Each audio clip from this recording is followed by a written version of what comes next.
Hello বন্ধুরা, তো good morning, শুভ নববর্ষ সবাইকে। আর দেখো ডাবের জল, দেখো ক্যামেরাম্যান। হ্যাঁ, এইদিকে রয়েছে পুঁই শাক দিয়ে চিংড়ি মাছ কুমড়ো একটা রান্না করছি, আর ওইদিকে চিকেনটা রয়েছে, ওটা বসাবো একটু পরে। আলু কাটা রয়েছে আর মাংসটা এই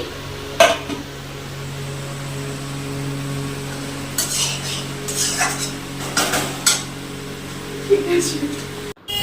বিকালের দিকে মাকে বললাম যে চলো একটু মার্কেটিং করে আসি, তো মাকে নিয়ে একটু বেরিয়েছিলাম কাশীনগরে। আর এই দোকানটা নতুন খুলেছে, এত সুন্দর সুন্দর কাঁচের চুড়ি।